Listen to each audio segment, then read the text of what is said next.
depan yang kita laksanakan mulai tahun ini adalah pertama, di dalam persoalan data sendiri kita ingin meminimalisir adanya data anomali dan data invalid maupun data ganda.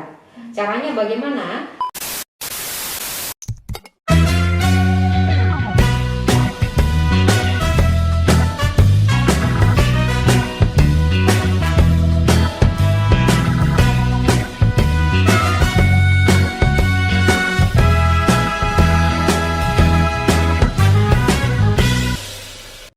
Halo Sobat Cekas, ketemu lagi dengan aku Iin dalam YouTube-nya KPU Kabupaten Majalengka dan tentunya dalam program andalan kita yaitu Sigincu Podcast.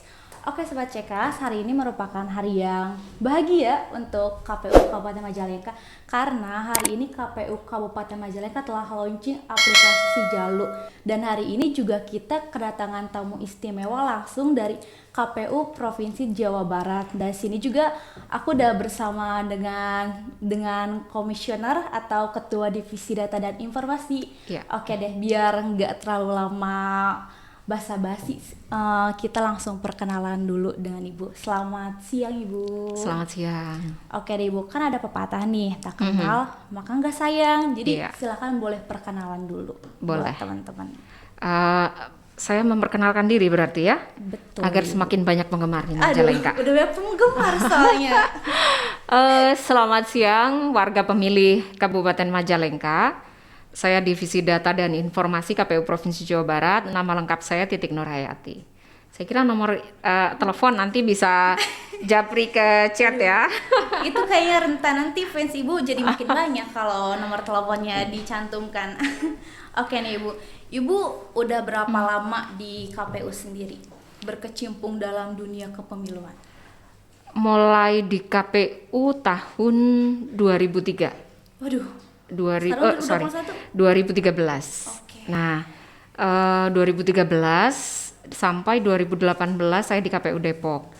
Di 2018 sampai sekarang di KPU Jawa Barat. Waduh, ini pengalamannya berarti udah tidak perlu diragukan lagi. Berarti kalau dulu, mohon maaf sebelumnya di KPU Depok sebagai datin juga Ibu? Dulu saya di Ketua KPU Kota Depok. Udah pasti nih, obrolannya bakal nyambung banget. Oke nih, pembahasan pertama aku pengen nanya dulu deh. Saya pengen nanya dulu terkait launching aplikasi Sijalu yang dibuat oleh KPU Kabupaten Majalengka. Menurut Ibu seperti apa tanggapan terhadap aplikasi Sijalu tersebut? Mengejutkan ya. Menurut saya mengejutkannya itu karena ini satu hal baru di Jawa Barat. Ada kabupaten kota yang membuat aplikasi mobile dengan melayani seluruh pemilih dari handphonenya masing-masing. Nah, karena baru pertama kali, tentunya ini yang saya sebut tadi mengejutkan kita semua gitu. Tahun lalu belum pernah menyampaikan bahwa ide ini ada, dan hari ini ternyata itu udah di launching. Bahkan seminggu yang lalu sempat datang ke KPU Provinsi Jawa Barat untuk sedikit sharing tentang desain aplikasinya. Nah, aplikasi ini diperuntukkan untuk mengecek data pemilih sekabupaten Majalengka sekaligus untuk melapor. Jadi lapornya soal apa? Lapor untuk dia apakah sebagai pemilih baru, anggota keluarganya, ataukah misalnya ada orang yang dia kenal itu meninggal atau misalnya baru pindah atau berubah status di kependudukannya. Jadi aplikasi ini sebenarnya sangat cocok di era pandemi semacam ini karena tidak perlu datang ke KPU Majalengka untuk kabupaten kota gitu ya. Betul, untuk meminta diubah datanya atau dipastikan dia terdaftar di pemilih, tapi justru ini dia dengan HP-nya masing-masing dari rumah pun bisa dilakukan. Bahkan itu untuk bisa membantu anggota keluarganya untuk melaporkan juga. Gak perlu ribet lagi. Gak perlu ribet. Ya. Baik. Betul. Berarti ini aplikasi Sijalu ini tuh merupakan program pertama baru di Majalengka kalau di Jawa Barat sendiri. Untuk yang kategori daftar pemilih berkelanjutan baru Majalengka kalau di Jawa Barat. Nah, tepuk tangan ini. Iya. Tepuk tangan kayaknya. Iya, memang ini aplikasi mobile phone ya. Jadi baru pertama nih Majalengka, luar biasa. Baik Ibu.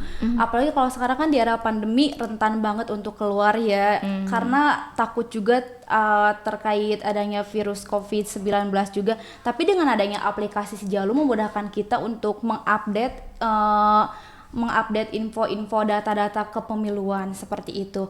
Lalu nih Ibu, terkait DPB. Data-data kan kalau kita berbicara data apalagi di KPU udah bukan hal yang asing lagi ya. Dan mungkin dapat dikatakan rentan gitu ya. Dan banyak juga permasalahannya, kayak contoh nih, sekarang data tuh A, besok bisa jadi B. Nah, kira-kira apa sih permasalahan yang dihadapi dalam DPB itu sendiri? Daftar pemilih berkelanjutan ini adalah satu metode baru di dalam pemutakhiran daftar pemilih kita, yang dilakukannya itu di luar tahapan pemilu dan di luar tahapan pilkada. Ada 2 proses berarti? Betul. Jadi biasanya kalau tahapan mengupdate data pemilih itu kan adanya menjelang dilaksanakannya pilkada atau menjelang dilaksanakannya pemilu. Nah, sementara sekarang yang sedang dilakukan ini kan kita lagi nggak pemilu, lagi nggak pilkada, justru kita melakukan ini. Tujuannya untuk apa? Pertama, itu untuk selalu mengupdate perubahan data pemilih dari waktu ke waktu. Jadi akumulasi perubahannya itu nggak usah nunggu pemilu. Siapapun yang berubah data kependudukannya, identitasnya, itu bisa melaporkan setiap hari. Nah, apalagi tadi dengan si Jalu ini kan ada layanan WhatsApp ya, selain aplikasi mobile juga ada WhatsApp Auto Replay itu yang bisa digunakan oleh siapapun dari handphonenya untuk pertama ingin memastikan apakah dia terdaftar sebagai pemilih atau belum. Bahkan kalau kita mau cek kita ada di TPS berapa itu sudah ada di situ.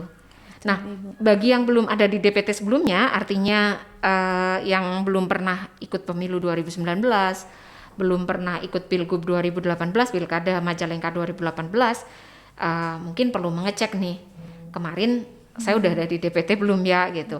Atau kalau nanti udah cek di aplikasi ini dan kemudian jawabannya itu Anda belum terdaftar, ya saatnya untuk melaporkan. Kirimkan dokumen-dokumen yang diperlukan, KTP atau KK, agar kita bisa memasukkan siapapun warga pemilih Kabupaten Majalengka untuk bisa dimasukkan. Jadi memang harus ada verifikasi data penyertanya, nggak bisa sekedar entry, harus dicantumkan KTP dan KK-nya. Ada verifikasi dulu ya. Iya, nah itu paling penting juga sih. Oke. Jadi buat sobat Cekas di Majalengka nih, jangan lupa untuk download aplikasi si Jalu nanti ya. Terus lihat juga udah terdaftar atau belum. Kalau belum, ayo langsung daftar di aplikasi si Jalu. Baik nih Ibu, kalau tadi kan ada permasalahan, otomatis ada solusi juga. Nah, dari KPU Provinsi Jawa Barat sendiri, solusi untuk mengatasi kedinamisan data-data tersebut seperti apa hal yang sudah dilakukan? Iya, mungkin sedikit saya berikan pengantar dulu ya, bagaimana dinamika data itu selama ini selalu menjadi perhatian di dalam tahapan pemilu kita. Jadi dikatakan itu kalau lagi pemilu, ada sekian orang yang apa istilahnya, gangguan kejiwaan masuk di dalam DPT. ODGJ. Terus, gitu. Iya, itu kan satu jenis dari daftar pemilih kita juga kan. Kemudian juga ada isu misalnya mengenai WNA masuk DPT. Terus kemudian belum lagi soal pemilih-pemilih yang katanya tidak jelas atau siluman, atau dalam bahasa kerennya itu di ilmu mungkin ghost voters ya. Nah, ini kan beberapa permasalahan yang selama ini selalu mencuat dan muncul di dalam setiap pemilu. Bahkan ini dikatakan selalu munculnya itu sejak pemilu 1955, sejak pemilu pertama kali. Nah, sekarang dengan metode atau teknik dengan memutakhirkan daftar pemilih berkelanjutan day by day, setiap hari kita layani, kita harapkan permasalahan yang muncul dari dinamika data ini bisa kita update setiap harinya, nggak perlu menunggu menjelang pemilu. Tadi saya mencontohkan misalnya di dalam dialog itu kan, Bapak dan Ibu sekalian yang hadir itu bisa membayangkan kalau calon data pemilih di Kabupaten Majalengka itu ada 1 juta lebih. 1 juta itu kalau terdapat data anomali dan permasalahan yang banyak, sementara akan diselesaikan dalam waktu kurang lebih sebulan atau mungkin 3 bulan, itu kan sangat terbatas ya waktunya, dan kadang-kadang mungkin kita nggak sempat lagi untuk mengecek lapangan. Akhirnya yang dilakukan apa?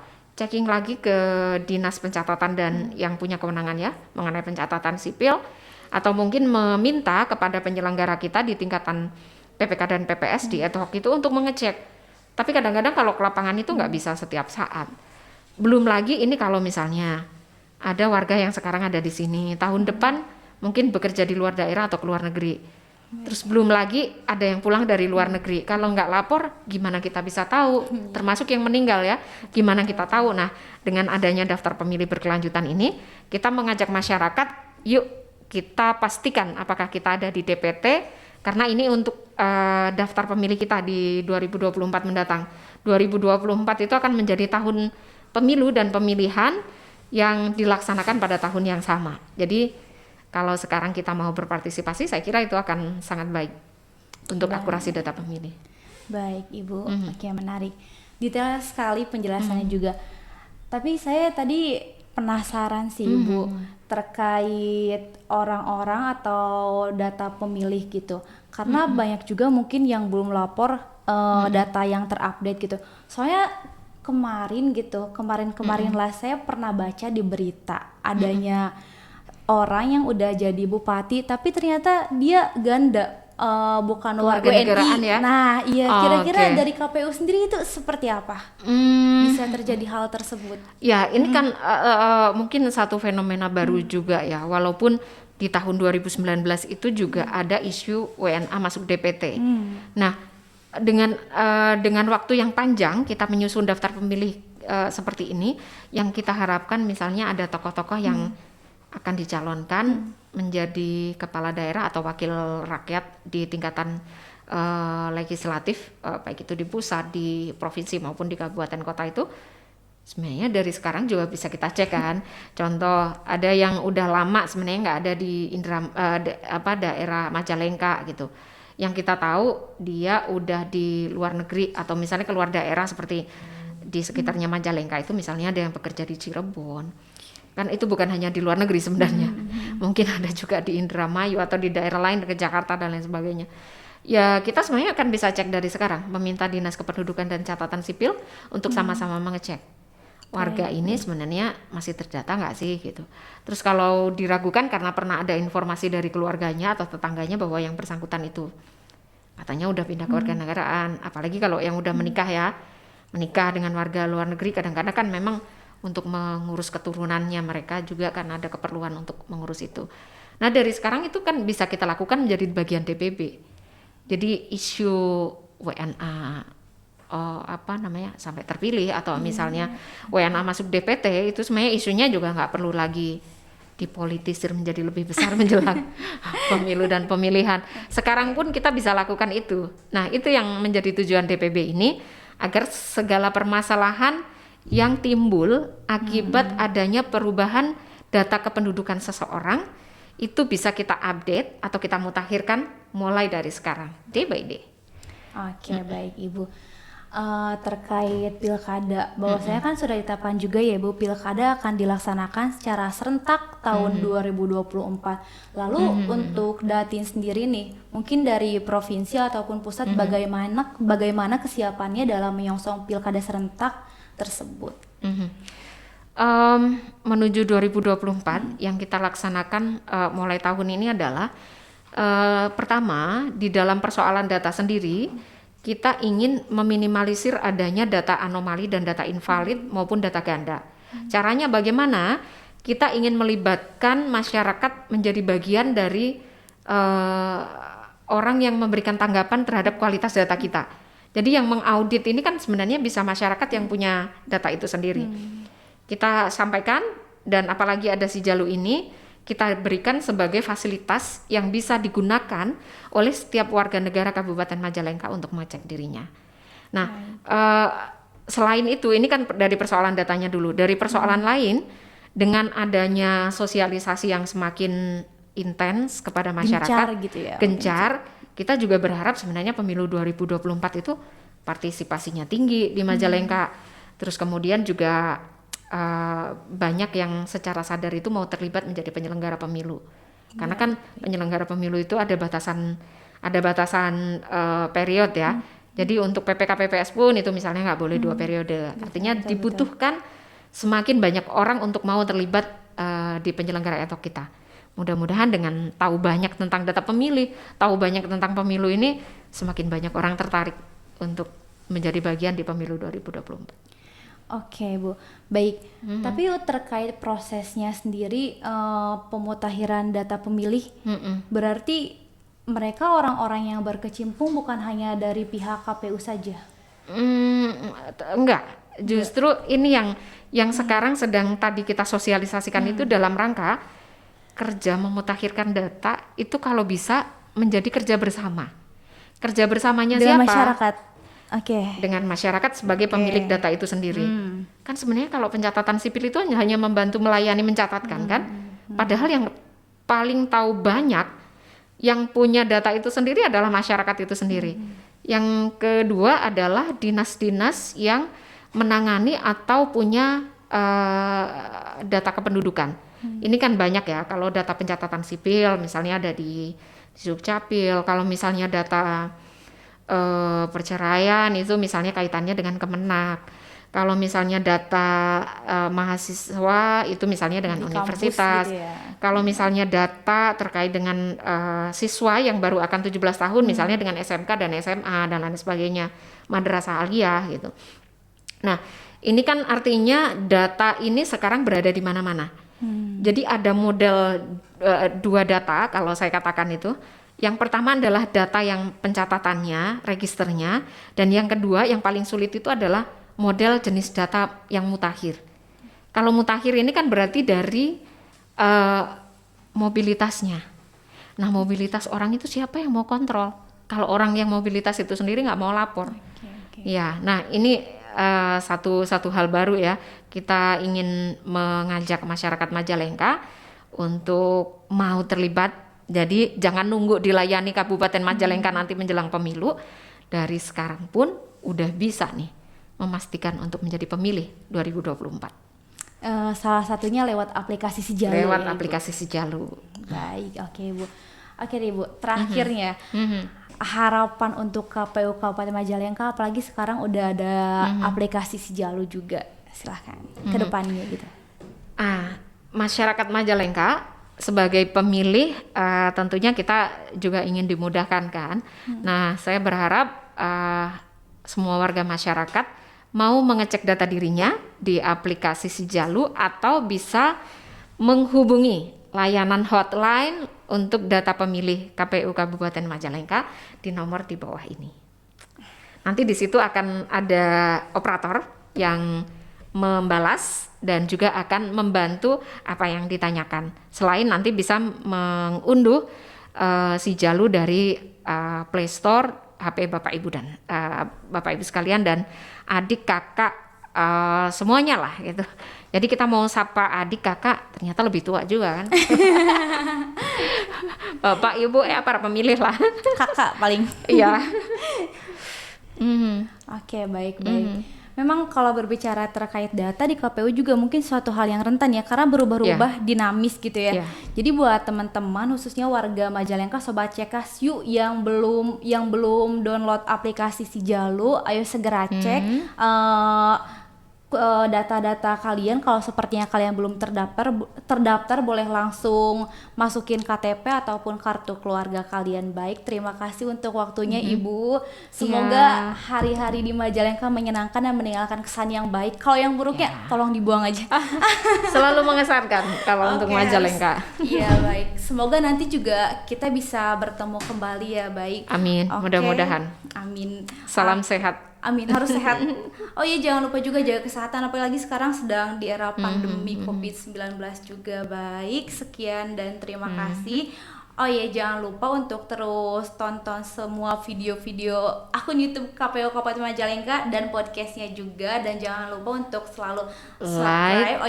Like, comment, dan subscribe. Iya, YouTube-nya KPU Kabupaten Majalengka, dan juga ikutin media sosial kami di Instagram ataupun Twitter dan Facebook. Oke Sobat Cekas, terima kasih. Sampai jumpa kembali dengan aku Iin dan Ibu Titi. Dadah.